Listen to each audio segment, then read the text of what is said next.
मैं स्टार्ट करता हूँ, ठीक है। आपका ऑप्शनल का पहला क्वेश्चन देखिए, वहाँ पे दिख रहा होगा आपका स्क्रीन पर। तो क्या है भाई, 1 मिनट।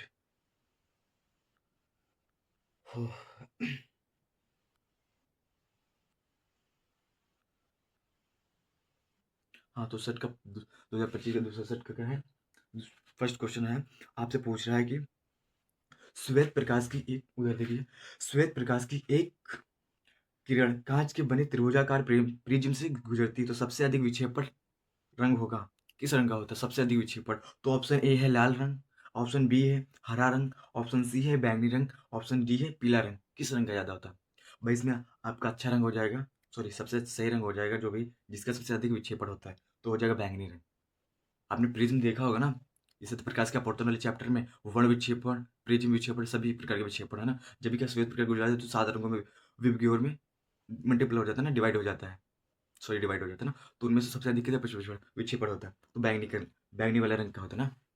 तो नेक्स्ट क्वेश्चन आपका, सूर्योदय एवं सूर्यास्त के समय क्षैतिज आसमान दिखाई देता है।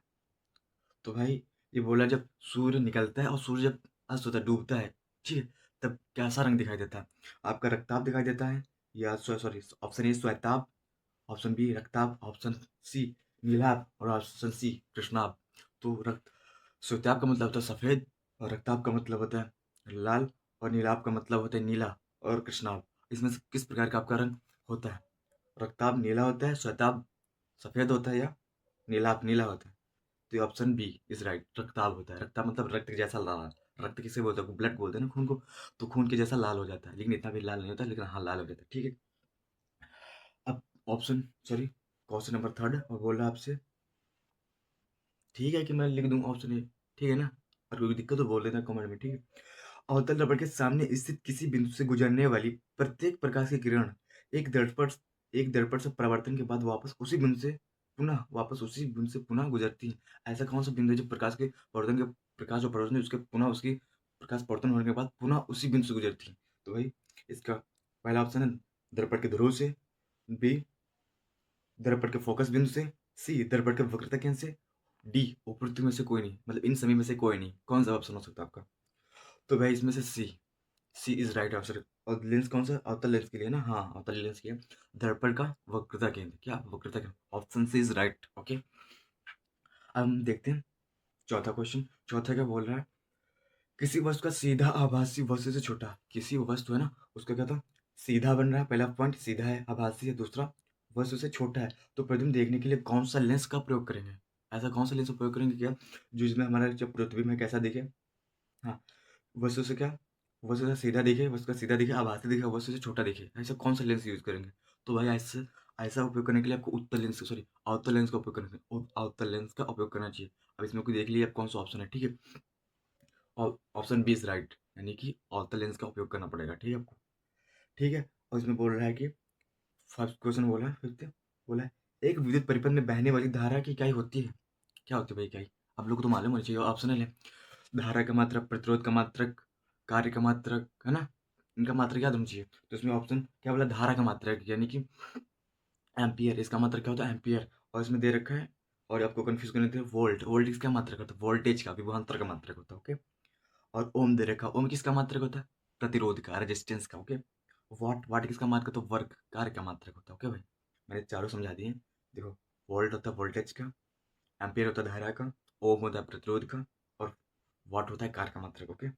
अब बोला, छठा बोला क्वेश्चन आपसे कि समान प्रतिरोध वाले तीन प्रतिरोधों को श्रेणी क्रम में जोड़ा जाए। समान प्रतिरोधों, सॉरी प्रतिरोध, तीन प्रतिरोधों को श्रेणी क्रम में यानी कि सीरीज में जोड़ा जाता है, तो उनका परिणामी प्रतिरोध प्रत्येक प्रतिरोधों के कितने गुना होगा? तो भाई तीन प्रतिरोधों से 3 गुना हो जाएगा, ठीक है, कितना हो जाएगा? 3 गुना। तो option D is right, okay. ये क्या मतलब फालतू की, ठीक, ऑप्शन डी इज राइट। अब बोला, एक सीधे धारावाही चालक, क्या एक सीधे धारावाही चालक विद्युत चालक के चारों ओर उत्पन्न चुंबकीय क्षेत्र कैसा होगा?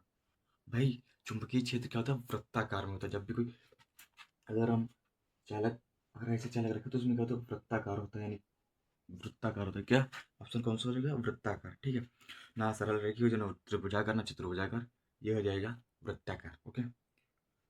अब ये भाई ऑप्शनल जो 8 है ना, ये बहुत इंपॉर्टेंट है आपको, इसको बस पढ़ लीजिए क्वेश्चन, इसको और मन से लगाने की कोशिश करें, आपको मतलब इसका आंसर याद होना चाहिए क्योंकि ये बहुत इंपॉर्टेंट है। बोल रहा है कि खाने का रासायनिक सूत्र, तो भाई क्या होता है, NaHCO3। मैं लिख देता हूँ, ये बहुत इंपॉर्टेंट है भाई। ये खाने का सूत्र होता है, क्या होता है, NaHCO3। ये किसका सूत्र है, खाने का सूत्र, खाने का सूत्र होता है, ठीक, खाने का सूत्र NaHCO3। ऑप्शन कौन सा है आप देख लीजिए, option B is right, option B is right, NaHCO3। Okay. अब बोल रहा है ब्यूटेनॉन का क्रियात्मक समूह, अब जिसमें कार्बन से सीधा, कार्बन से डायरेक्टली क्या ऑक्सीजन जुड़ा हो, उसे क्या बोलते हैं, हेक्सॉन। हेक्सॉन क्या बोलते हैं, हेक्सॉन। उसमें ब्यूटेनॉन है, तो ब्यूटेनॉन का नहीं, बस नॉन उठा लो, बस हेक्सॉन उसका लगता है नॉन, ठीक। तो हेक्सॉन हो जाएगा, बी इज राइट, क्योंकि सी डबल बॉन्ड ओ जुड़ा है ना, ये हो जाएगा, ठीक। अब बोल रहा है कि जस्ता धातु तन एसिया से क्रिया करके कौन सी गैस उत्सर्जित करती है, भाई आप लोगों ने पढ़ा होगा अच्छे तरीके से कि जस्ता बोल रहे, तो जेडन क्या, जेडन जो है HCl यानी तनु HCl से क्रिया करके कौन सी गैस मुक्त करती है, भाई ये बहुत इंपॉर्टेंट है। ये रिएक्शन प्रतिस्थापन में भी पूछा जाता है और इसमें पूछा जाता है, ये प्रतिस्थापन का उदाहरण है भाई। इसमें जो है ना, जेडन क्या होता है, अधिक क्रियाशील होता है, हाइड्रोजन कम क्रियाशील होते हैं। ये देखिए मैंने बना भी रखी है, क्या है, ये देखो, ये क्रिया सक्रियता श्रेणी यानी एक्टिविटी श्रेणी मतलब सीरीज है, एक्टिविटीज श्रेणी सीरीज है। इसमें कौन सी किस एलिमेंट की एक्टिविटीज अधिक होती है, जिसकी अधिक होती है वो ऊपर होता है और जिसकी कम होती है वो नीचे होता है भाई, ठीक है। इसमें जो अधिक देखें जेडन क्या ऊपर है और ये हाइड्रोजन का इसके नीचे होता है भाई। तो जेडन जो जेड है ना, बोले एच सॉरी एच एच जो इसकी एक्टिविटी कम होती है इसकी अधिक होती है नहीं, तो ये क्या करेगा, इसको यहाँ से प्रतिस्थापित कर देगा, तो क्या बना देगा, ZnCl बना देगा, क्या ZnCl बना देगा, ZnCl2 बना देगा। अब टू कैसे बना भाई, देखो अगर आपने पढ़ा होगा कंपाउंड बने एक तत्व से, एक तत्व से कंपाउंड बनाने यौगिक बनाने या इस टाइप का यौगिक बनाना पढ़ा होगा, तो मैं ऐसे पढ़ा होगा ना आपने, ZnCl, ठीक है, ये आप बुक में देख रहे हैं बहुत अच्छे से समझाएगा, ठीक है, क्रॉस करके, ठीक है। अब इसकी वैलेंसी कितनी होती है, संयुक्ता इसकी होती है +2, क्या होती है +2, ये 30 नंबर पे होती है, इसका प्रमाण क्रमांक 30 होता है, इसका होता है 70, इसकी कितनी थी -1 होती है, कितनी -1, ये क्रॉस मल्टीप्लाई हो जाता है, इसका इसका इधर आ जाएगा वैलेंसी, इसका इधर आ जाएगा, ठीक है। इसका कितना 1 है और इसका कितना 2 है, तो भाई ये लिखा जाएगा, ये क्या हो जाएगा, निकलती है, ठीक, H+2 के फॉर्म में निकलती है, ओके। आपको क्लियर हो जाए तो इसको बैलेंस करना है क्या, कर दो, ठीक है, जैसे कि प्रतिस्थापन उदाहरण लिखना तो ये लिख सकते हैं आप, ठीक है। ये बैलेंस देखिए, वहाँ पर 2 क्लोराइड है, 2 क्लोराइड है, यहाँ पे कितना है, एक ही है, तो क्या करेंगे, एक है तो सबसे पहले मैंने बोला ना इवन बनाना, कभी भी जब तुमको बैलेंस करना, तो जैसे कि यहाँ पे जब 1 दिखे या 3 दिखे या 5 दिखे उसको इवन बनाओ, ठीक है। जैसे यहाँ पे 1 है ना, तो उसको इवन बनाओ, 2 से गुणा करके, क्या 2 क्लोराइड हो गया, 2 क्लोराइड, तो वहाँ पे 2 हो गए, और जेडन कितना हो गया, सॉरी H2 कितना हो गया, 2 H कितना हो गया भाई, कहाँ बोलो मैं, H इधर भी 2 इधर भी 2 बराबर हो गया, ठीक है भाई। जब भी अगर आपको बैलेंस करना हो, क्या आपको जब भी इक्वेशन बैलेंस करना हो, तो जहाँ पे इवन नंबर दिखे ना, सॉरी ऑड नंबर, तो उसको इवन करना, ठीक है, इन विषम संख्या को सम करना, ठीक, कोशिश यही करना, तो आपका ईजी हो जाएगा, ठीक है। ठीक है, इसमें कौन सा पूछ रहा है कि बोल रहा है कि जस्ता धातु HCl से क्रिया करके निम्नलिखित में से कौन सी गैस उत्सर्जित करती है, तो हाइड्रोजन गैस निकलती है, आपको मैंने दिखा दिया, ठीक, हाइड्रोजन गैस निकलती है, ओके। फिर बोल रहा है कि जल शुद्ध जल का pH मान कितना होता है, भाई जो उदासीन होता है उसका हमेशा कितना होता है, जो उदासीन होता है, जो उदासीन होता है, कुछ भी उदासीन हो मतलब पानी छोड़ दो, और अन्य जिसका ना आपको स्वाद कड़वा तीखा खट्टा किसी प्रकार का नहीं लग रहा, वो उदासीन होता है, ठीक है। जिसका 7 से अधिक होता है उसका क्षारीय होता है, क्षारीय मतलब कड़वा होता है, और जो 7 से कम होता है वो अम्लीय होता है, क्या अम्लीय, अम्लीय मतलब खट्टा होता है, खट्टा होता है, कड़वा होता है, ठीक है। और तीखा खट्टा ये सब ऊपर जाएंगे, जिसका स्वाद ही निस्वाद होगा, कोई स्वाद स्वाद नहीं होगा, उसका pH मान 7 होगा। और हमारा जो जल होता है पानी होता है उसमें कोई किसी प्रकार स्वाद होता है, आपने देखा, खट्टा मीठा कड़वा तीखा, आज तक कोई स्वाद मिला आपको, नहीं मिला ना, एकदम नॉर्मल होता है, कोई pH मतलब कुछ भी नहीं होता उसमें, किसी प्रकार स्वाद नहीं होता, उसका pH मान कितना होता है, 7 होता है, ठीक है भाई, क्लियर हो गया, उसका pH मान 7 होता है, जिसका जो मतलब किसी प्रकार स्वाद नहीं होता ना, खट्टा मीठा कड़वा, उसका pH मान हमेशा 7 होता है, ठीक है। ठीक, अब बात करते हैं अमलगम का, तो शुद्ध pH मान का, सॉरी शुद्ध जल का pH मान कितना हो जाएगा, 7 हो जाएगा, ठीक है। तो अमलगम होता है, अमलगम क्या होता है भाई, ये ये I think metal non metal से क्वेश्चन है, ठीक है। अमलगम का क्या होता है, अमलगम होता है भाई, ये क्या होता है, मिश्र धातु होता है, मिश्र धातु कैसे, जैसे कच आयस का होता है ना, उसी टाइप का होता है भाई। ये काफ़ी गंदगी का मिक्स होता है, इसको अलग निकाला जाता है, ठीक है, ये अमलगम होता है, ठीक है। निम्नलिखित में से कौन सा हाइड्रोकार्बन एल्कीन है, एल्किन मतलब ईन, इन का मतलब क्या होता है? इन, यानी N, E N A, E N E, यानी कि एन इन आइन, तो इन पूछ रहे हैं एल्कीन, क्या पूछा? एल्कीन, तो इन किस में लगा है? तो भाई ऑप्शन सी में, option C is right, ethylene, क्योंकि एसिटीन तो दूसरा, वो तो पूरा दूसरे यौगिक हो जाता है, यौगिक पूरा दूसरा हो जाता है, ठीक है, इसमें सी इज राइट हो जाएगा, ठीक है।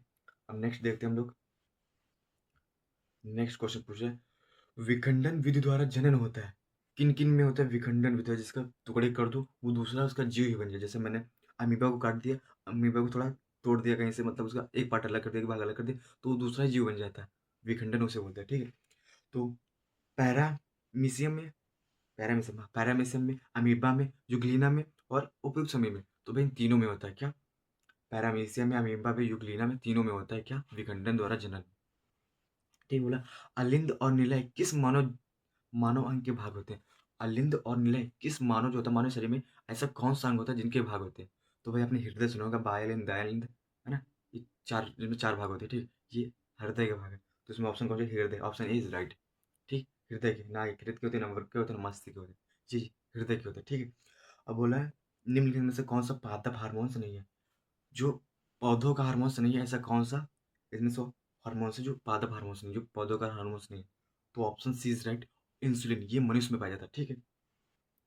अब बोला पुष्प के जनन अंग है, पुष्प में ऐसे कौन सा जो जनन, यानी क्या, जनन यानी क्या कि जनन अंग, जो मतलब पेड़ पौधों में बीज बनाए कार्य करते हैं, ठीक है।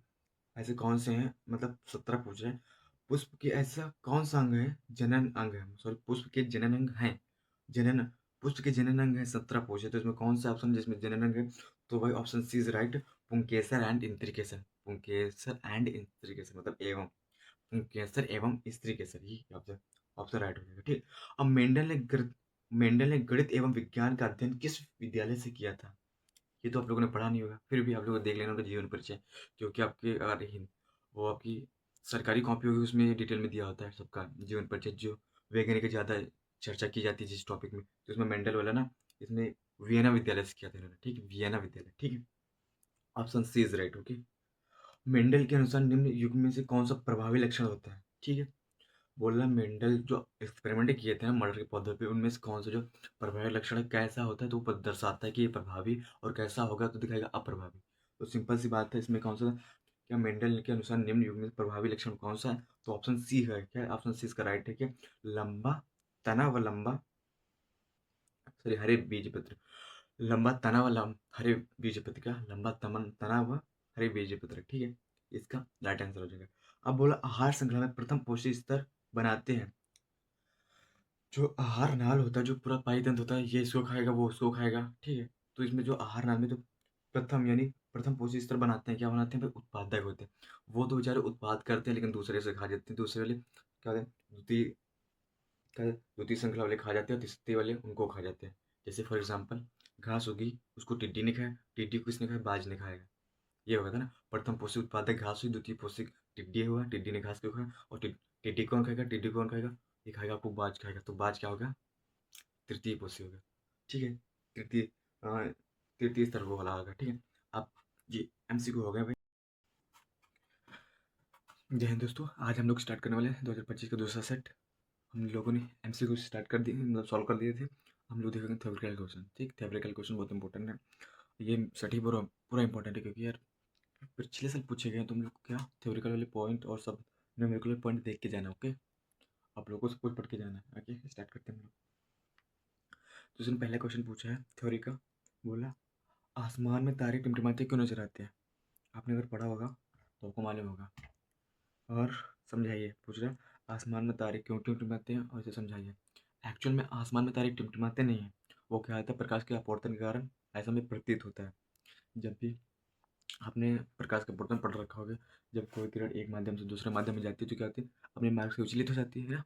तो सिंपल सी बात यही है, जब भी जब वहाँ से तारों से किरणें आती हैं ना, तो क्या होती है, कई वायुमंडलों के परतें हैं, एक परत से टकरा के इधर विक्षेपित होगी, दूसरी परत फिर विक्षेपित होकर इधर, मतलब विचलित होगी, इधर से विक्षेपित होकर उधर विक्षेपित होगी, उधर से विक्षेपित इधर से, तो ऐसा ऐसे ऐसे क्रॉस करती है, तो ऐसा लगता है हमें कि जो तारे हैं आसमान में वो टिमटिमाते हुए नजर आ रहे हैं, क्योंकि ये क्या होता है। हाँ, क्या पूछा, इनका क्वेश्चन है, क्या प्रश्न है, प्रश्न है, आसमान में तारे क्यों टिमटिमाते हैं? टिम- टिमटिमाते टिमटिमाते टिमटिमाते क्या टिमटिमाते हैं? तो आसमान में तारे इसलिए टिमटिमाते हैं क्योंकि प्रकाश के अपवर्तन के कारण होता है, ठीक है। ये को 2 नंबर में आप थोड़ा लिख दीजिएगा क्योंकि ये थ्योरिकल है। मैं थोड़ा सा समझाऊंगा आपको, ठीक है। आप पूरा लिखना आप ही को, ओके। ये थ्योरिकल थोड़ा मेरा सर दर्द कर रहा है ना, इसलिए थोड़ा स्लो बोलूँगा। आप लोग को एडजस्ट करना है, लीड लगा के या ईयरबड लगा के, ओके। क्योंकि मेरी वॉइस वॉइस रिकॉर्डर तो है नहीं, ठीक है भाई। तो दूसरा क्वेश्चन क्या पूछ रहा है इसमें? तो आपसे दूसरा प्रश्न बोल रहा है कि प्रकाश के अपवर्तन के नियम लिखिए। क्या? प्रकाश के अपवर्तन के नियम लिखिए। तो वही नियम मैंने पहले बोल दिया। जब कोई किरण एक माध्यम से दूसरे माध्यम में जाती है तो वो क्या होती है? अपने मार्ग से विचलित हो जाती है, विचलित हो जाती है, ठीक। तो मैं थोड़ा इसका नियम लिख देता हूँ, ठीक है। डायग्राम बनती है, ओके। ये 2025 2025 का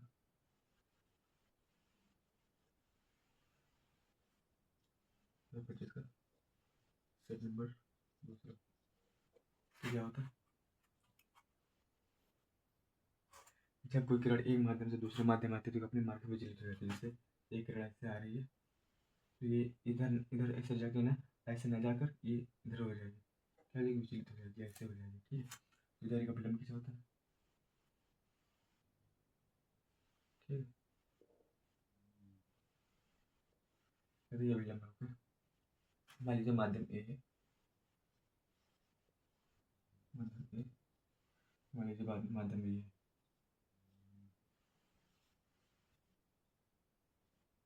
ओके। ये माध्यम ए है, ये माध्यम बी है, ठीक है। अब क्या होगा?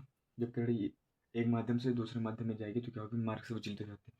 और इससे क्या होता है? इसमें आपतन कोण बनता है, क्या? ये आने वाली किरण तो आपतन किरण बोलते हैं, आपतन किरण, आपतन, हाँ ये आपतन किरण, आपतन किरण, अपवर्तन किरण, अपवर्तन किरण, अपवर्तन किरण, ओके। ये आपतन किरण, ये अपवर्तन किरण। अब यहाँ पे अभिलंब के साथ आप आपतन कोण के साथ आपतन कोण बनता है, क्या? आपतन किरण के साथ आपतन कोण बनता है।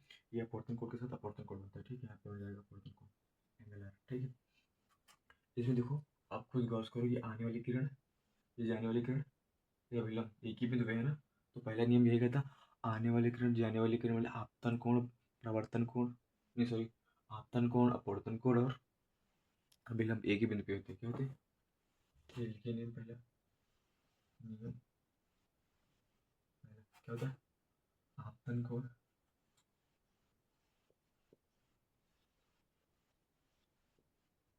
अपवर्तन कोण, अभिलंब, अभिलंब एक ही बिंदु पे होते हैं, क्या? एक ही बिंदु पर होते हैं, क्या? आपतन कोण, अपवर्तन कोण, अभिलंब एक ही बिंदु पे होते हैं। देखो, ये आपतन कोण दिख रहा है आपको, ये अपवर्तन कोण दिख रहा है, ये अभिलंब दिख रहा है, एक ही बिंदु है ना, ये होता है, ठीक है। और दूसरा इसे बोलते हैं ज्या, ज्या इसे क्या बोलते हैं? ज्या, मतलब ज्या का मतलब होता है साइन, क्या है? ज्या का मतलब यहाँ पे लिख दीजिए, ज्या, ज्या का मतलब होता है साइन, ठीक ठाक मान लीजिए साइन थीटा, ठीक है। ज्या का मतलब होता है साइन थीटा। इसमें दूसरा नियम कहता है, आपतन कोण की ज्या, अपवर्तन कोण की ज्या नियतांक के बराबर होती है, क्या? नियतांक, नियतांक क्या होता है? अपवर्तनांक, क्या होता है? आपतन कोण कीजिए, अपवर्तन कोण कीजिए, इसके आपतन कोण कीजिए, अपवर्तन कोण की जो होते हैं अपवर्तनांक के बराबर होते हैं। अपवर्तन कैसे कहते हैं? एन को कहते हैं, एन को जो होता है आपतन के कोण कीजिए, आपतन कोण क्या, ये आपतन कोण क्या है? आपतन कोण कीजिए यानी आर, थीटा की जगह आई है, सॉरी, थीटा की जगह आई है तो आई लिख देंगे। आपतन कोण है, ये अपवर्तन कोण है तो इसकी जगह क्या है? आर, यानी आपतन कोण अपवर्तन कोण की जगह होती है, इसका जो अनुपात होता है अपवर्तन के बराबर, अपवर्तनांक के बराबर होता है, ठीक। ये हो जाएगा दूसरा नियम, first name second name, okay. आपको यही लिख देना पेपर, ओके, कम हो जाएगा आपका खत्म। तो सेकंड क्वेश्चन क्या पूछ रहा है, आपको उसे ध्यान से देख लेना, ठीक है। अपने पेपर में जैसे आपने याद किया वैसे याद कर लेना, ठीक है। उसको मैं समझा दिया हूँ, यही होता है पहला नेम, दूसरा नेम, ठीक है। और तीसरा नेम बोला कि आँख की समंजन क्षमता से क्या तात्पर्य है? मतलब आँख से समंजन क्षमता क्षमता से आप क्या समझते हैं? समंजन क्षमता का मतलब होता है कोई व्यक्ति कितना दूर से देख सकता है और कोई व्यक्ति कितना पास देख सकता है। इसी को हम कहते हैं समंजन क्षमता। अधिक से अधिक देखने की क्षमता, कम से कम देखने की क्षमता को हम क्या कहते हैं? समंजन क्षमता। कोई व्यक्ति कितना दूर से दूर देख सकता है और कितना पास से पास देख सकता है, उसको बोलते हैं समंजन क्षमता। ठीक है, ओके। अब दूसरे का क्वेश्चन है, पूछ रहा है कि 50 सेंटीमीटर की फोकस दूरी वाली उत्तल लेंस की क्षमता की गणना कीजिए। क्या? 50 सेंटीमीटर वाली उत्तल लेंस की 50 सेंटीमीटर उत्तल लेंस की ज़्यादा उत्तल लेंस की क्षमता की गणना करेंगे। क्षमता यानी कि एच की गणना करेंगे। ठीक है,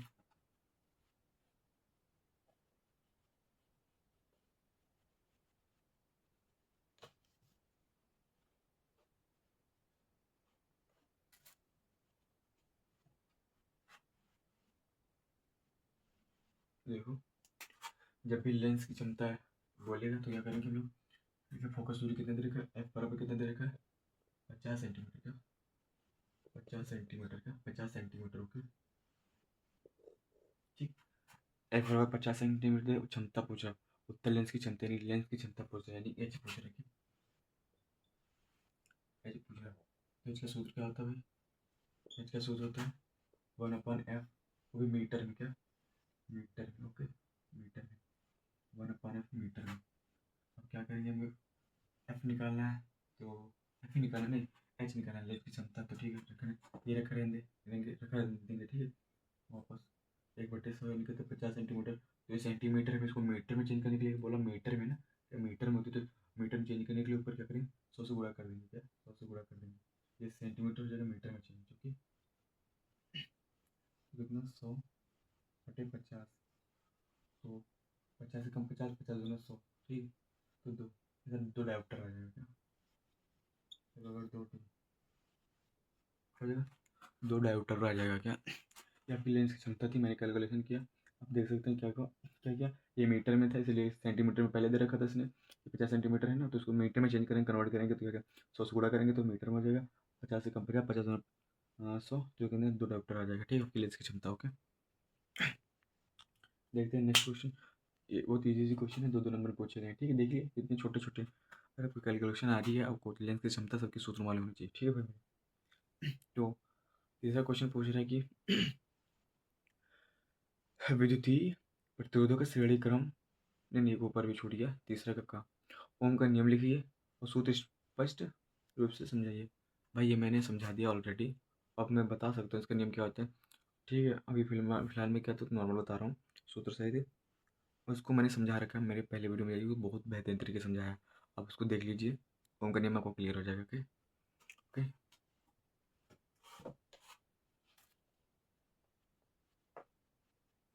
तो ओम का नियम होता क्या है? जैसे कोई परिपथ है, उसमें बहने वाली जो धारा आई होती है, कोई परिपथ अगर है उसमें बहने वाली धारा आई, उसमें जो लगा विभवांतर उसे क्या होता है? समानुपाती होती है। क्या? उसमें विभवांतर की समानुपाती होती है। ठीक है, वह समानुपाती का चिन्ह हटाएंगे तो क्या आ जाता है? 0 ये आ जाता है। आर आर क्या बोलते हैं? यहाँ पे नियतांक होता है, नियतांक इसे प्रतिरोध बोलते हैं। ठीक है, ये होता है ओम का नियम। ठीक है, ठीक है, आपको मैंने परिभाषा पहले बता रहा कि यदि किसी चालक में बहने वाली धारा उसके सिरों पर लगने वाली जो विभवांतर है उसकी क्या होता है? समानुपाती होता है। जब भी हम समानुपाती का साइन हटाते हैं तो आर आता है।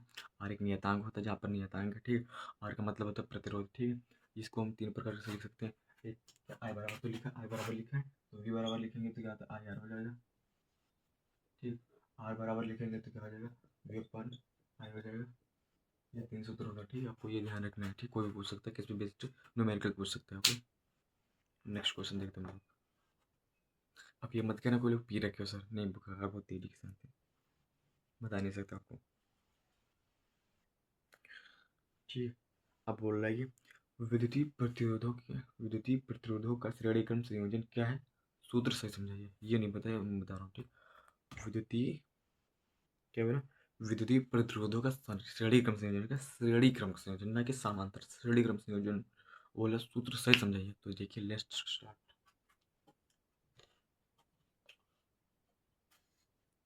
तो सबसे पहले डालेंगे जो उत्तर नंबर है, डाल के डालेंगे श्रेणी क्रम संयोजन का। श्रेणी क्रम संयोजन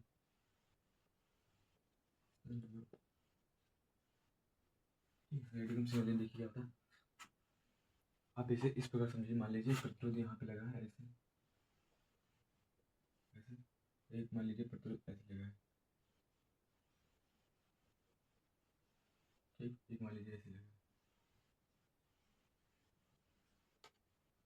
अब हम क्या कहते हैं, पहले प्रतिरोध का दूसरा सिरा, आप परिभाषा में ऐसे लिखना, जब किसी प्रतिरोधों का सिरा पहले प्रतिरोध का दूसरा सिरा दूसरे प्रतिरोध के पहले सिरे से, पहले प्रतिरोध का जो दूसरा सिरा है ना, दूसरे प्रतिरोध के पहले सिरे से, और दूसरे प्रतिरोध का दूसरा सिरा तीसरे प्रतिरोध के पहले सिरे से जुड़ा हो, इस क्रम को हम श्रेणी क्रम संयोजन कहते हैं। ओके, पहले प्रतिरोध का दूसरा सिरा दूसरे प्रतिरोध के पहले सिरे के साथ, और दूसरा प्रतिरोध का दूसरा सिरा तीसरे प्रतिरोध के तीसरे प्रतिरोधी के पहले सिरे के साथ जुड़ा हो, उसे क्या बोलते हैं, श्रेणी क्रम संयोजन। ठीक है, अब आपस में कनेक्ट कर देंगे, क्या कनेक्ट कर देंगे, ठीक ठीक है। ठीक है, मान लीजिए कि संयोजन में यहाँ पे मतलब बैटरी लगी है, ये मान लीजिए माइनस, ये मान लीजिए प्लस। ओके, परफेक्ट, तो मैंने डांस करा दिया। ठीक है, कुछ इस प्रकार से। ओके, इसका मतलब प्रतिरोध किसो R1 है, ये R2 है, ये R3 है, मान लीजिए। ठीक, इसका इसका विभवांतर V है इतने का, इसका V1, इसका V2, V3। इसमें करंट क्या बहेगी, करंट सेम बहेगी, क्योंकि इसमें कोई तोड़ तो है नहीं, मतलब यहाँ से जाए यहाँ से जाए यहाँ से जाए, तो उसका I1 I2 I3, तो इसमें एक ही लाइन है ना, उसमें क्या है, धारा आई बहेगी, क्या बहेगी, आई थी, यहाँ से फ्लो कर, यहाँ से यहाँ, यहाँ से क्या आई फ्लो करेगी, क्या आई फ्लो करेगी। तो इसका सूत्र क्या होता है, सिंपली भाई हम कहेंगे ओम के नियम से, क्या ओम के नियम के अनुसार, ओम के नियम के अनुसार, के नियम के अनुसार, ठीक है, ओम के नियम के अनुसार। तो क्या कहेंगे, ओम के नियम के अनुसार क्या जानते हैं हम लोग जानते हैं भाई, ओम के नियम के अनुसार हम क्या जानते हैं भाई, V equal to I R, क्या V equal to I R जानते हैं, ठीक है, ये जानते हैं भाई।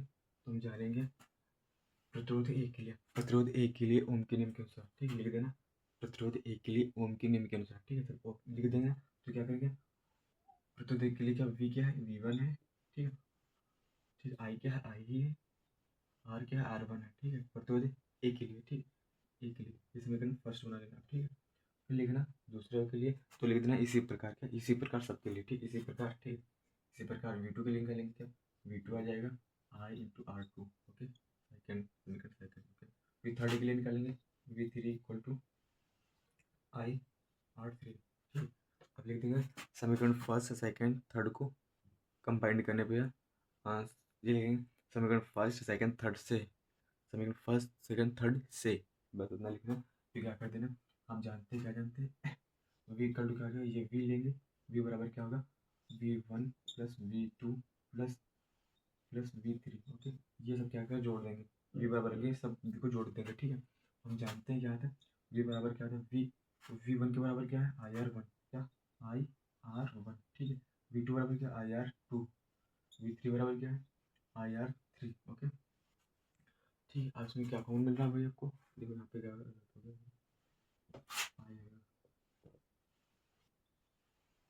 ठीक, आप इसमें देखिए आई कॉमन है, क्या आई कॉमन है, तो आई कॉमन कर लीजिए, तो आई कॉमन हो जाएगा, तो क्या R1 हो जाएगा प्लस R2 हो जाएगा, R2 क्या लिखना है, R2 प्लस R3, ठीक है, यहाँ पे आई कॉमन हो गया। हम जानते हैं, क्या जानते हैं, V इक्वल टू क्या होता है, आई आर, आप यहाँ पे देखिए V equal to I R, ठीक है, यहाँ पे लिख देंगे V equal to I R, क्या आई आर, तो आई से आई कैंसिल हो जाएगा, तो R बराबर क्या आ जाएगा भाई आपका, R1 plus R2 plus R3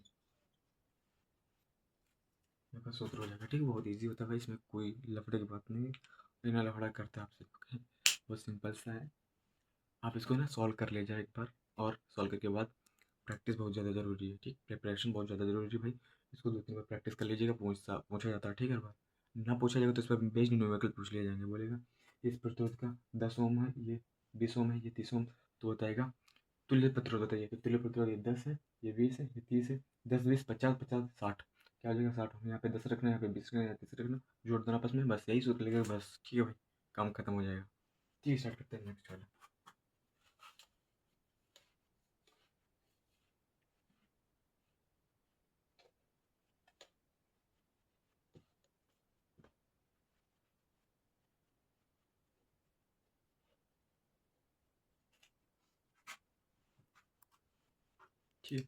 next प्रश्न क्या आपसे पूछ रहा, क्या पूछेगा, कुछ पूछेगा ना तो बताएंगे हम लोग। तो बोल रहा है फ्लेमिंग के बाएं हाथ के नियम क्या है, समझाइए। फ्लेमिंग के बाएं हाथ, अच्छा बताइए बाएं और दाएं किसे बोलते हैं? ये बायां है या ये दायां है? ये दायां है कि ये बायां है? आपको मालूम है कौन सा दायां है कौन सा बायां है? दायां होता सीधा, बायां होता उल्टा, बायां होता राइट, सॉरी दायां होता राइट, ये होता बायां होता लेफ्ट। ओके, ये उस साइड होता है जिस साइड जेब होती है, बायां किस साइड होता है जिस साइड जेब होती है। मतलब इधर कोई जेब, आप कोई शर्ट जेब वाला पहनेंगे तो बाएं साइड ही जेब लगती है, ठीक है, और दाएं साइड जेब नहीं लगती। तो ओके, तो मतलब बाएं हाथ का नियम बोलिए ना, तो बाएं हाथ के नियम को आपको ऐसे फैलाना है कि तीनों उंगली एक दूसरे के क्या होता है, लंबवत हो जाए। क्या देखो ऐसे हमने किया, तो ये देखो उंगली जो है ना खड़ी हुई है और ये इसके लंबवत है ना, ये देखो लंबवत है ना। अब इसको हमने इससे किया तो ये अंगूठा जो इसके लंबवत है, ठीक है, देखो है ना। आप ऐसे देखिए, ये अंगूठा इसके लंबवत है, ठीक है, और ऐसे किया तो ये इसके लंबवत है, ऐसे किया तो इसके लंबवत है। क्या एक दूसरे के लंबवत हो जाए। हम फ्लेमिंग के बाएं हाथ के नियम के अनुसार हम अपने बाएं हाथ को या बाएं हाथ की उंगलियों को इस प्रकार स्थापित करते हैं कि दो सभी उंगलियां, तीन यानी कि मध्य का, तर्जनी, अंगूठा एक दूसरे के लंबवत हो जाए। क्या हो जाए? एक दूसरे के लंबवत हो जाए, ठीक है। तो जिसमें अंगूठा होता है ना कि आपको बल को दर्शाता है, क्या बल, ठीक है। ये जो होती है आपके चुंबकीय क्षेत्र को दर्शाता है, क्या चुंबकीय क्षेत्र। ये क्या होती है? विद्युत धारा को दर्शाता है। बहुत ईजी है, मैंने बता ही दिया, क्या ही बनाऊँ, ठीक है। आप अपने हाथ के नियम, बाएं हाथ के नियम के अनुसार अपने हाथ को इस प्रकार व्यवस्थित करें कि ये जो अंगूठा है आपके बल को दर्शाएगा, सॉरी सब आपस में एक दूसरे के लंबवत हो जाएंगे, ठीक है, एक दूसरे के लंबवत हो जाएंगे। जिसमें अंगूठा है क्या लंबवत होगा तो क्या बल को दर्शाएगा, ये क्या दर्शाएगा आपकी, सॉरी चुंबकीय क्षेत्र को दर्शाएगा ये, और ये विद्युत धारा को, ठीक है। आप लिख सकते हैं बल, जब भी किसी को बल देते तो अंगूठा से हम बल देते, जब भी क्या तो पैसे निकालने जाते हैं कुछ भी करने तो पैसे, राशन भी ले जाओगे, राशन लेने भी जाओगे ना तो अंगूठा ही लगाते हो, तो बल देते हो ना, बल देने देंगे क्या, अंगूठा से हम बल देते हैं, ठीक है। ये चुंबकीय क्षेत्र, ये तो बिल्कुल डिफरेंट है। और मध्य का सबसे बड़ी उंगली क्या होती है, करंट फ्लो करती है, सबसे बड़ी उंगली करंट फ्लो करती है, बची हुई आपके चुंबकीय क्षेत्र को दर्शाएगी, ठीक है। जैसे हम लोग कोई एरिया बताते ना, ये भाई ये एरिया पूरा, ये जो एरिया है ना ये अपना है, या पूरा एरिया जो है अपना, ये इस उंगली से एरिया को कवर करते हैं ना। जैसे बोलेंगे भाई वो वहाँ तक जो देखिए दिख रहा है ना अपना है, तो पूरा एरिया कवर करना है ये उंगली, फॉर एग्जाम्पल पूरा एरिया चुंबकीय क्षेत्र से कवर करती है, नहीं एरिया कवर करती है, ये बल लगाता है, ठीक। ये क्या होता है, ये क्या होता है भाई, जैसे मैंने किस एग्जाम्पल समझाया, ये मान लो सबसे बड़ी उंगली है, ये करंट फ्लो करती है, ठीक है। पूरे परिपथ में कितने पावर हाउस से लगाकर आपके पूरे गांव पूरे देश में क्या करंट फ्लो होती है, ये मतलब ये तो बहुत लंबा का सफर होता है ना। सबसे लंबी उंगली बीच वाली सबसे लंबा सफर तक करना ये, तो सबसे लंबा सफर क्या होता है, विद्युत धारा, ठीक है। ये क्या तो एरिया कवर करती है, ये बल लगाने का काम आता है, ओके। कितना लॉजिकल से समझा दिया आपको, वीडियो को रोक कर बैक करके आप समझ लीजिएगा, ठीक, ओके। ये क्या था फ्लेमिंग के बाएं हाथ का नियम, ओके। अब स्टार्ट करते हैं थर्ड क्वेश्चन, मतलब अगले क्वेश्चन की ओर। पता नहीं थर्ड बताना कि कितने हो गए क्वेश्चन, ठीक है। आप अगले क्वेश्चन क्या पूछ रहे हैं? फ्लेमिंग के बाद बोला, देखो तो इसमें बोला दक्षिण हस्त का नियम, अंगूठा का नियम। देखो बाएं हाथ का पूछा दाएं हाथ का भी पूछा, आपको क्या है तो दोनों देख लेना, ठीक है। मैं क्या करूँ, ये दोनों अंगूठे पढ़ाऊंगा तो बहुत समझ जाएगा, क्योंकि ये फ्लेमिंग के बाद और सेम टू सेम ऐसा भी ये भी होता है, ठीक है। अब क्या करेंगे, ओम का नियम देखेंगे, ठीक, ओम के नियम प्रति होगा, ठीक बता रहा है, वही है कि दूसरा आ गया, हाँ वही है, ठीक है। इसमें क्या करेंगे आप लोग को सिंपल से देख लेना उसको, ठीक है, सिंपल से देख लेना। फ्लेमिंग के बाएं और दाएं हाथ के नियम दोनों को देख लेना। क्या दक्षिण हस्त का अंगूठा क्या क्या नियम कहता है, ठीक। तो भाई दक्षिण हस्त का अंगूठा पूछ रहा, आपको देख के जाना सारे क्वेश्चन, ओके। मैं क्या करूँ, तो मेन रूप से समझा रहा हूँ, एक समझा दिया तो दूसरा को देख लेना, ठीक है। अब बोलो धूम प्रतिरोधकता के प्रतिरोध से प्रति सेकंड 100 जूल ऊष्मा उत्पन्न हो रही है, तो प्रतिरोध सहित धारा, प्रतिरोध में ना सर, प्रतिरोध में प्रवाहित धारा की गणना कीजिए। क्या 2 ओम प्रतिरोधकता है ना, 2 ओम प्रतिरोध है, और जो प्रति सेकंड यानी पर एक सेकंड में कितना, 100 जूल, कितना 100 जूल ऊष्मा उत्पन्न पर एक सेकंड में, पर एक प्रति सेकंड मतलब पर एक सेकंड में 100 जूल ऊष्मा उत्पन्न हो रही, तो बता धारा ज्ञात कीजिए। ठीक है भाई, धारा हम ज्ञात कर लेते क्या, ऊष्मा भी दे रखा तो कौन सा सूत्र लगाएंगे भैया, क्या सूत्र लगाएंगे, ये वाला नहीं, ये नहीं लगाएंगे, ये लगाएंगे क्या, ये भी नहीं लगाएंगे क्योंकि ये पेन गलत चल रहा है, ये लगाएंगे, ये सूत्र लगाएंगे, एच बराबर I square plus, sorry into R into फिर क्या होता है टी होता है, ठीक। अब इसमें क्या एच कितना दे रखा है आपको, 100 जूल, ठीक। आई कितना दे रखा है ज्ञात करना है। ठीक, आर कितना दे रखा है आपको, आर कितना दे रखा है आपको भाई, आर प्रतिरोध नहीं 2 ओम दे रखा है। ठीक, आपको टी कितना दे रखा है, टी कितना 1 सेकंड दे रखा है। ठीक, अब क्या करना है वो कैलकुलेशन करना है बस। 2 1 कम 2 गुणा कोई मतलब नहीं, 2 से काटेंगे 50 बार में कटेगा। ठीक, आर स्क्वायर इसको इधर भेज देंगे, इधर अंडर 50 हो जाएगा, आई बचेगा। आप चाहे तो इसको आंसर मान लीजिए, इस चीज़ को सॉल्व कर लीजिए। ठीक है, 50 को हम 50 को क्या लिख सकते हैं, 25 गुणे 5 गुणे 5 गुणे 2, ये लिख सकते हैं अंडर रूट में। पचम 25 25 गुना 100, फिर 50 25 गुना 25 25 गुना 50, तो एक 5 बाहर आ जाएगा, कितना 5 और 15 10, 10 अंदर आ जाएगा, ये लिख सकते हैं इतना एम्पियर। ठीक है, अब लिख दीजिए 25 25 25 गुना 50, तो जो दो होते हैं वो कॉमन हो जाता है, 2 कॉमन ले लेंगे।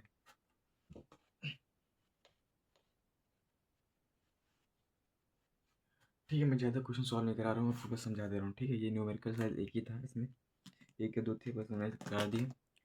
आपको मैं बता दे रहा हूँ कौन सा क्वेश्चन कैसे सॉल्व होगा। आप ना अपनी बुक में जैसे याद किए वैसे याद कर लेना। ठीक,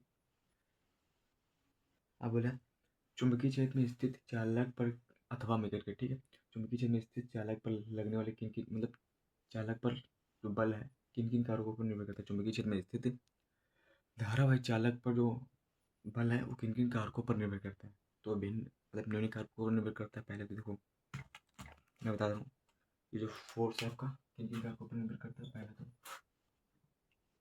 आई बी एल, आई बी एल साइन थीटा, ये इस पर निर्भर करता है। क्यों, ये जो था आप इस फार्मूले से देख लीजिए, जो एफ होता है किसके समानुपाती होता है, आर आई के समानुपाती होता है। ठीक है, फिर आई के समानुपाती होती है, समीकरण फर्स्ट बनेगी, यानी ऐसे कोई चालक रखा होगा, ऐसे कोई चालक रखा होगा, तो ये ऐसे धारावी चालक भरे हमें, तो ऐसे कोई चालक रखा होगा, मान लो चालक है। ठीक, कोई चालक है जिसमें बहने वाली धारा वो आई होगी, इसके समानुपाती होगी। बहन चुंबकीय जो क्षेत्र है वो क्या होगा, समानुपाती होगा किसकी, एफ के।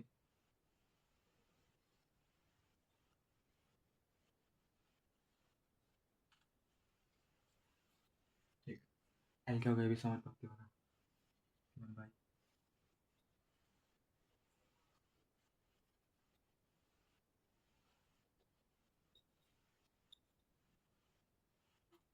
Sine theta.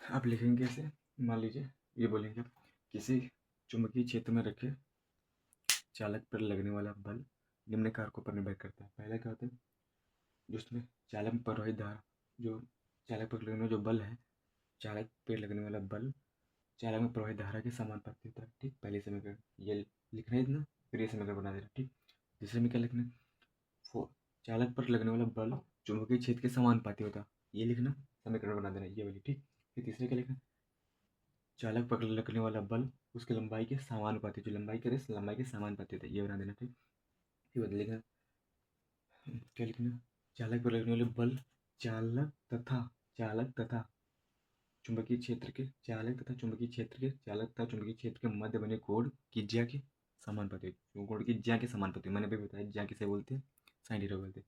क्या, ये चुंबकीय क्षेत्र है इसके और चालक के ज्या के बराबर होता है, ज्या के जो कोण होता है क्या, ज्या के बराबर होता है, ज्या मतलब साइन थीटा। ठीक, इसके बराबर होता है, तो लिखेंगे समीकरण फर्स्ट सेकंड थर्ड से ये लिख देंगे, तो सीधा फॉर्मूला लिख देना। क्या लिखना, समीकरण फर्स्ट सेकंड थर्ड और फोर्थ से, क्या फोर्थ से। आप ये जब लिखेंगे तो कंबाइंड करके फार्मूला बना दीजिएगा, वैसे 2 नंबर का इतना लिख देंगे बहुत हो जाएगा। ठीक, सिंपल सा। ओके,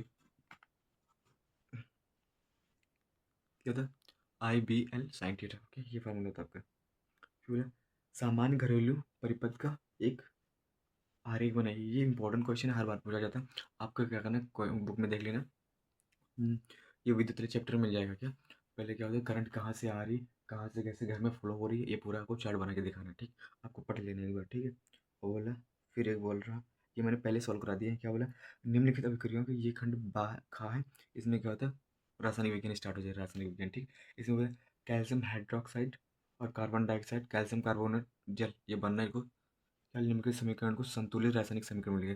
पहले तो समीकरण लिखना है, फिर उसको संतुलित फॉर्म में लिखना है। ठीक, मैं एक बता रहा हूँ, बाकी मैंने बता दिया। नीचे वीडियो देखना, ये आपको मिल जाएगा। ठीक है,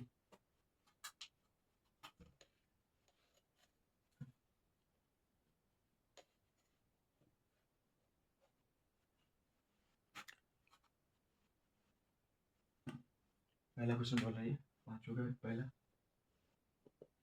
इसमें 4 क्वेश्चन। ठीक है, बोला कैल्शियम हाइड्रोक्साइड यानी calcium, calcium hydroxide, calcium hydroxide. ठीक, कैल्शियम हाइड्रोक्साइड सूत्र मालूम होना चाहिए आपको। ठीक, कैल्शियम हाइड्रोक्साइड प्लस बोले कार्बन डाइऑक्साइड यानी कार्बन डाइऑक्साइड, ये। ठीक,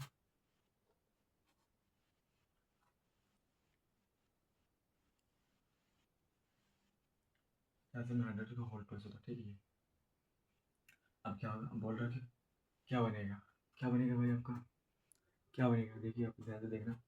कैल्शियम, ये क्रिया करेगा तो कैल्शियम, कैल्शियम क्या बनेगा, कैल्शियम कार्बोनेट बना देगा। कैल्शियम कार्बोनेट कैसे, यहाँ पे कैल्शियम है, यहाँ पे कार्बन डाइऑक्साइड है, यहाँ से एक ओ ले लेगा। क्या, एक ओ ले लेगा तो कैल्शियम कार्बोनेट हो जाएगा। कैल्शियम कार्बोनेट का सूत्र होता है CaCO3, CaCO3। अब यहाँ पे कितना बचा, यहाँ पे तो सब खत्म, CO, CO2 है, CO2 CO3, यहाँ से एक ओ ले लिया। ठीक, यहाँ पे 2H बचे, कितने 2H बचे। ठीक है, यहाँ पे 2H यानी 2, और यहाँ पे एक हो जाए H2O बना दिया। क्या, जल बना दिया। यही पूछ रहा था समीकरण में, कैल्शियम हाइड्रोक्साइड और कैल्शियम कार्बन डाइऑक्साइड, ये क्या होता है, ये calcium hydroxide, calcium calcium carbon, sorry calcium hydroxide carbon dioxide. ठीक, ये आपस में क्रिया के कौन कैल्शियम कार्बोनेट बना दिए और ये स्टोव बना दिए। ये संतुलित फॉर्म में ही है। ठीक है, देखिए यहाँ से कैल्शियम एक है, यहाँ पे कैल्शियम एक है, यहाँ पे हाइड्रोजन 2 है, और यहाँ पे हाइड्रोजन 2 है, यहाँ पे ऑक्सीजन 3 है। 1 2 1, ये 2 3 हो गए, 1 और 2 3 हो गए, इधर भी 3 है। ठीक है, सब बराबर है यहाँ पे। ठीक, आपको ऐसे लिखकर क्रिया कराकर मैंने पहले वीडियो में बता दिया है। नीचे जाइएगा, वीडियो देखिएगा, समीकरण संतुलन वाला, ये आपको पूरा वीडियो मिल जाएगा आपको। ठीक है, मैंने संतुलित करना भी बताया और उसको समझा भी दिया। ठीक है, आप वो देख सकते हैं आराम से।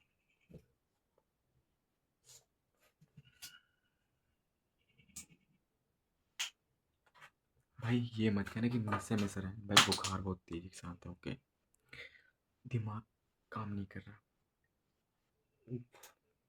ठीक, आपको सेकंड क्वेश्चन क्या बोला, नेक्स्ट वाला ये बोल रहा है कि इसी प्रकार से 3 4 क्वेश्चन आपको 3 और दे रखे। बोला जिंक, जिंक जब क्रिया कराएंगे सिल्वर नाइट्रेट से, यानी कि Zn और सिल्वर नाइट्रेट NO3 से कराएंगे तो क्या बनेगा, जिंक, जिंक नाइट्रेट बनेगा, सिल्वर बनेगा। ये मैंने करा दिया, वेट आप देख लेना। ठीक है, फिर बोल रहा हाँ, रासायनिक समीकरण द्वारा सहित समझाइए। रासायनिक समीकरण द्वारा, रासायनिक समीकरण कारण सहित समझाइए। कारण से भी देना, आपको कारण भी देना है कि कॉपर नाइट्रेट की क्षण सिल्वर नाइट्रेट के विलय में डालने से रंग नीला क्यों हो जाता है। भाई ये आपका क्वेश्चन है, आई थिंक ये फर्स्ट या सेकंड चैप्टर का। ठीक है, आप देख लेना, बहुत ईजी है। क्या था, कॉपर नाइट्रेट क्या करते हैं इसमें, आपको खुद समझ में आएगा। ठीक, और कोई नहीं मिला क्वेश्चन हमसे बता दें, मैं ढूंढूंगा। ठीक है, ये बोला IPSC नेमिंग के लिए मैं बता दूं कि आपको सिंपल सा देखो, क्या बताऊं भाई, चलो दिखाता हूँ, बता देता हूँ आपको। नहीं यही कहोगे, ये करना तो मैं खुद कर लेता। चलो देखो, इसमें कुछ चित्र दिया है, CH3 C, और ये OH, और यहाँ पे डबल बॉन्ड। ठीक, आपको ये देखना, सॉरी जल्दी क्या देखना, ये कैसे, आपको ये कैसे हो सकता है, इसको किस फॉर्म में लिखा जा सकता है, CH3C डबल बॉन्ड O। आप जैसे ये लिखेंगे तो ये क्रियात्मक समूह है, किसके क्रियात्मक समूह से, ओइक, ओइक अम्ल का, किसका, ओइक अम्ल, ओइक, ओइक। तो क्या है, एक कितने कार्बन है, इसके कार्बन काउंट होता है, मेथ एथ, क्या हो जाएगा, एथेनॉइक अम्ल। क्या, एथेनॉइक अम्ल आप लिख देंगे, एथेनॉइक। ठीक है, ये एथेनॉइक अम्ल सिंपल सा है। ठीक है, ये एथेनॉइक अम्ल है, ये 2 कार्बन है और ओइक अम्ल के साथ जुड़ा है। ठीक है, ओइक। नेक्स्ट क्वेश्चन क्या पूछ रहा है, इसमें बोल दिया, बोला एक है क्वेश्चन आपका HCCHO, HCHO ये क्या है, अल यानी कि अल, यार नींद आ रही शब्द का। ठीक है, जो तो अल, इसमें कितने कार्बन है, एक, ये तो मेथेनल, क्या हो जाएगा, मेथेनल, क्या हो जाएगा, मेथेनल, क्या, मेथेनल। ओके, मेथेनल क्या हो जाएगा, मेथेनल। तो CHO में क्या लगाते हैं, नल लगाते हैं ना हम लोग, अल अल लगाते हैं ना, तो ये मेथेनल। ओके, ये काम आता है, एक कार्बन है तो मेथ हो जाएगा, तो मेथ। अलग है तो मिथेनॉल हो जाएगा, ठीक है। और फिर बोल रहा है कि ये भाई आपकी क्रियाएं हैं, ये आपको बहुत ध्यान से देखना। क्या जब क्या होता है, क्या होता है जब, क्या होता है जब, आपको देख के जाना भाई। ये मैं एक एक बताऊंगा, बहुत समझ जाएगा। मैंने एक वीडियो ऑलरेडी बना रखी है, नहीं इस पर नहीं बनी, बोल देना मैं बना दूंगा, ठीक है। क्या होता है जब सोडियम की क्रिया किसी जल से होती है तो क्या होता है, और कैल्शियम हाइड्रोक्स, ये कैल्शियम हाइड्रोक्साइड से क्रिया करके क्या बनाता है, ये आपको ना देख लेना है, बहुत ईजी है क्रिया, ठीक है। आई होप आप लोग देख लेंगे, नहीं दिक्कत हो, कोई दिक्कत हो मुझे बताना, मैं कर दूंगा, ठीक है। क्योंकि मैं लिखने का मन नहीं कर रहा बिल्कुल भी, सर दर्द मेरा फट रहा है, ठीक है। ये बोला निम्नलिखित में से संक्षिप्त टिप्पणी लिखना, संक्षिप्त मतलब छोटी सी टिप्पणी लिखना, और पूरा रिएक्शन जरूर लिखना है, ठीक है। सावनीकरण, हाइड्रोजनीकरण और क्रियाएं, विकृतिता, विकृतिता, ठीक है। ये थियोरिकल मैं बता रहा हूँ। हाइड्रोजनीकरण भी, हाइड्रोजनीकरण क्या है, सारा लिखने वाला है, ठीक है। विकृतिता क्या होती है, जैसे आपने खाना देखा होगा तो बस आ जाता है, जैसे बोलते देहाती में क्या बस आ गया खाना, तो वो क्या होता है, विकृत हो जाता है। क्या होता है जब वर्षा युक्त या तेलीय युक्त जो पदार्थ होते हैं, क्या होता है जब ऑक्सीजन के संपर्क में आते हैं तो क्या होते हैं, अपचयित हो जाते हैं। क्या होते हैं, अपचयित हो जाते हैं। जो अपचयित होते हैं ना, हम इसे बोल देते हैं, क्या हो गया, विकृगंधिता हो गया, विकृगंधित हो गया, तो बोल देते हैं विकृगंधिता हो गया। तो जैसे बोलते देहाती में बस आ गया खाना, वही होता है विकृगंधिता हो गया, ओके। अब बोला आहार नाल एवं आहार नाल जाल के ऊर्जा के प्रवाह का उदाहरण दीजिए। ये आहार नाल आपने देखा होगा ना, जैसे मैंने पहले बता रखा है आपको एमसीक्यूज में, कि टिड्डा सॉरी उत्पादक यानी घास, घास को कौन खाएगा, टिड्डा खाएगा, टिड्डा कौन खाएगा, बाज खाएगा। ये क्या होता है, आहार नाल का पूरा प्रोसेस चलता रहता है, ठीक है। यही लिखना है आपको, पूरा डिटेल में पढ़ना तो है ही, ये आहार नाल का, ठीक है, आपको पढ़ लेना, ठीक है। और बोला निम्नलिखित में बोल रहा है कि निम्नलिखित में से किन्हीं दो पर संक्षिप्त टिप्पणी, दो पर यानी कि कितने, आपके तीन, तीन ऑप्शन दे रखा, पहले आहार नल श्रृंखला में सूर्य का प्रकाश का महत्व, ठीक है। और दूसरा कचरा प्रबंधन, तीसरा ओजोन परत परत लाभदायक या हानिकारक, व्याख्या कीजिए, ठीक है। ये आपको ध्यान देना है, ये तीनों, तीनों में से किसी दो पर टिप्पणी लिखिए। मैं तो ये आपको गाइडेंस करूँगा ओजोन परत के बारे में लिखना है, क्योंकि भाई ये जो है ना अपने जीवन के लिए महत्वपूर्ण भी। ओजोन परत कहाँ होती है, ये वायुमंडल में एक सप्ताह मंडल, सप्ताह कोई परत होती है, परत या कोई मंडल उसके नज़दीक होता है सर, ठीक है। ये ओजोन परत की क्या है, गैस की लेयर होती है, गैस की एक परत होती है, ठीक है। जो क्या होती है, हमें सूर्य की जो पराबैंगनी किरणें होती है, अल्ट्रावायलेट जो रेस होती है उससे बचाता है। ये हमारी बॉडी के लिए, हमारे शरीर के लिए बहुत नुकसान होती है। ये हमारी जो स्किन होती है ना, इस पर गलत प्रभाव डालती है, क्या अल्ट्रावायलेट किरणें, अल्ट्रावायलेट किरणें हमारी बॉडी पर गलत प्रभाव डालती है, ये उससे हमसे बचाती है। अल्ट्रावायलेट किरणें से हमें जो ओजोन परत है ना हमें बचाती है, ठीक है। ये होता है, ठीक। इस पर लिख देना, मैं तो ये कहूँगा भाई, आपको इसके बारे में पढ़ लेना, ठीक।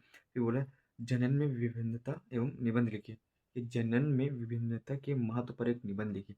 ये बायोलॉजी का क्वेश्चन, आपको जनन के बारे में एक निबंध लिखना है, ठीक है। जनन के बारे में आप हो सकता है पुरुष स्त्री के लिख देना, और या पुष्प, या पुष्प के बारे में लिख देना, किसी के बारे में लिख सकते हो, ठीक। निबंध पूछना है। तो बोला जनन, जनन तो कई प्रकार का होता है ना, पुष्पों में भी होता है, और सभी नर में जहाँ पे नर मादा होंगे वहाँ पे जनन होता है, ठीक है। तो बोला पाचन क्या है, मानव पाचन का विस्तार से पूछिए। पाचन क्या होता है भाई, पाचन आपको स्टार्ट करना है मुंह से लगा के पूरा पेट तक, पेट में बोले जाइए, मुंह से पाचन स्टार्ट होता है, ग्रस का ग्रसनाल, ठीक है। ये इधर हृदय जो भी होता है इसमें, जो आहारनाल, आमाशय, यकृत, जो भी इसके बारे में लिखना है आपको, ठीक है। हमारा पाचन मुंह से स्टार्ट हो जाता है, यहाँ से खाना अपलोड होता है, अपलोड होने के बाद इधर इधर पाचन स्टार्ट हो जाता है, ठीक है। जठर ग्रंथियाँ, जठर रस्सी, सब कुछ लिखना है आपको, ठीक है। ये मेन पॉइंट होता है, ठीक है। ठीक है, सचित्र वर्णन कीजिए, ठीक है। अथवा में क्वेश्चन दे दिया, मानव शरीर का नियंत्रण एवं समन्वय हेतु हार्मोन्स की भूमिका निबंध लिखिए, ठीक है। मानव जो हमारी बॉडी में हार्मोन्स कौन कौन से होते हैं, उस पर नियंत्रण, ठीक है। ये चैप्टर का अलग है जिसमें माइंड के बारे में समझाया गया, कोई चैप्टर का नाम है याद नहीं आ रहा, ठीक है। आपको उससे पूरा पढ़ लेना है, ठीक। मैं इधर क्वेश्चन लगा दूंगा, और कोई दिक्कत हो तो भाई आप कमेंट कर देना, मैं उसको अच्छे से समझा दूंगा, ठीक है। थोड़ा सर दर्द कर रहा है इसलिए माइंड डिस्टर्ब है, ओके। तो पूरा शॉर्ट सॉल्व हो गया। और था बोला था ना मैं थ्योरिकल है, थ्योरिकल में क्या, मैं क्या ही समझाऊँ, यहाँ पे थ्योरी लिखूँ मेरे पास स्मार्ट बुक यानी भाई कि मैं पहले लिख लूँ, फिर आपको उस लाइन वाइज समझा दूँ भाई, मेरे पास बोर्ड है, मैं बहुत समय लगाऊंगा, वैसे भी सर दर्द कर रहा है, ठीक है। उसके बाद क्या होगा, आपको जब पढ़ लेंगे तो आपको प्रिपरेशन के बाद क्या होगा, आपको थोड़ा अच्छा लगेगा कि हमने इतना तैयार कर लिया, ठीक है। ये इंपॉर्टेंट क्वेश्चन है, ओजोन परत वाला, आहार नाल वाला, आहार श्रृंखला वाला, ये बहुत भाई इंपॉर्टेंट है, ठीक है। आपको देख के जाना है पेपर में। तो मिलते हैं नेक्स्ट वीडियो में, तब तक के लिए जय हिंद, ओके।